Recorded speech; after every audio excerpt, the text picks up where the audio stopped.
मित्रों, मेरे चैनल ढाई अक्षर में आप सभी का हार्दिक स्वागत है।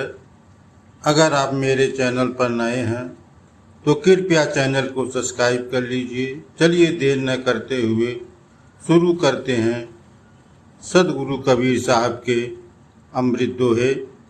मित्रों, इस वीडियो का पहला दोहा है।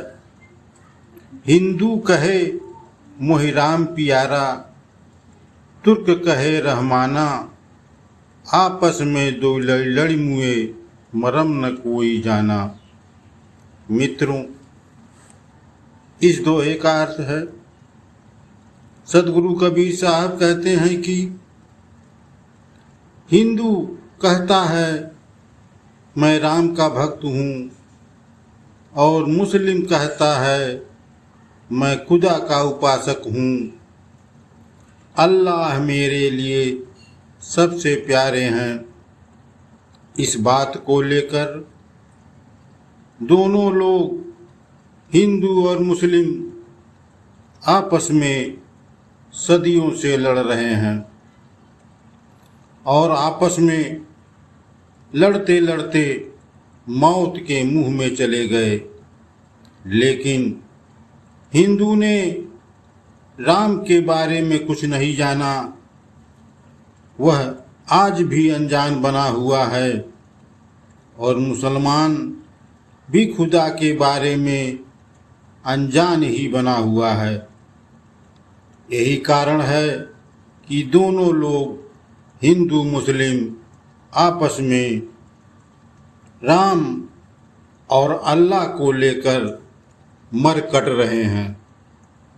अगर दोनों लोग, हिंदू और मुस्लिम, राम और अल्लाह के बारे में जानते, उन्हें ज्ञान होता कि राम कौन है और अल्लाह कौन है, तो वह आपस में कभी नहीं लड़ते, क्योंकि दोनों लोगों ने सच को आज तक जाना ही नहीं। का दूसरा दोहा है।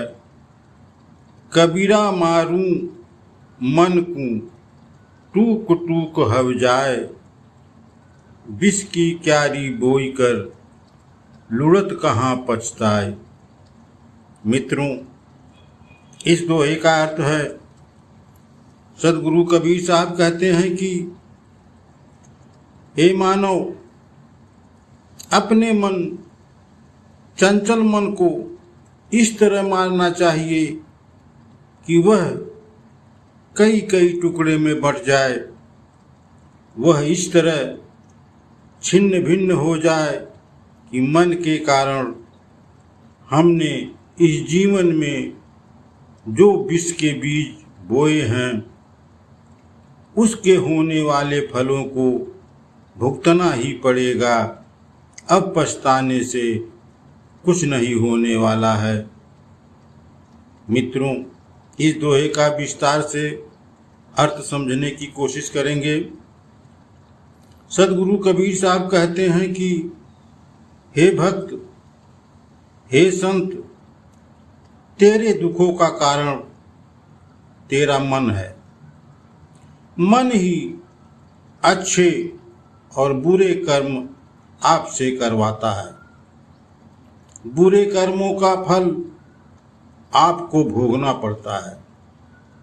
इसलिए मैं कहता हूँ कि इस चंचल मन को इतना मार दो कि वह काफ़ी कमज़ोर हो जाए।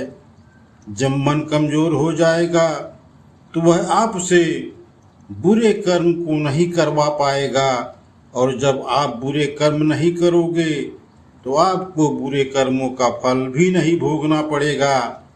यानी और इस संसार में आप कभी भी दुखी नहीं होना पड़ेगा।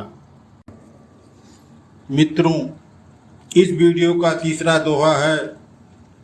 कबीर कहा गरीबियो, देहि देख सुरंग, बिछड़िया मिलबो नहीं, ज्यों को चली भुअंग। मित्रों, इस दोहे का अर्थ है, शरीर न रहने पर आत्मा उसके अंदर नहीं आ सकती। इसलिए मानव को मानव शरीर पर घमंड नहीं करना चाहिए। मित्रों, इस दोहे का विस्तार से समझेंगे। सदगुरु कबीर साहब कहते हैं कि हे मानव, तुम सुंदर शरीर पाकर उसे देखकर इस शरीर पर गर्व नहीं करना चाहिए, क्योंकि यह तुम्हारी शरीर जिस पर तुम इतना घमंड कर रहे हो वह सांप के केचुल के समान है। क्योंकि जब सांप केचुल छोड़ देता है, त्याग देता है, तो वह सांप फिर से दोबारा अपने शरीर पर वही केचुल नहीं धारण कर सकता। इसका मतलब कबीर साहब कहते हैं कि इसी प्रकार हे मानव, जब तुम्हारी आत्मा तुम्हारे शरीर से निकल जाएगी तो कभी भी फिर से तुम्हारे शरीर में लौट कर नहीं आएगी। इसलिए इस शरीर पर इतना घमंड क्यों तुम करते हो? मित्रों, यह वीडियो कैसा लगा? अगर वीडियो अच्छा लगा हो तो मेरे चैनल ढाई अक्षर को सब्सक्राइब कर लीजिए, लाइक करिए, शेयर करिए। मिलते हैं एक ऐसी ही नई वीडियो के साथ। मित्रों, वीडियो देखने के लिए धन्यवाद।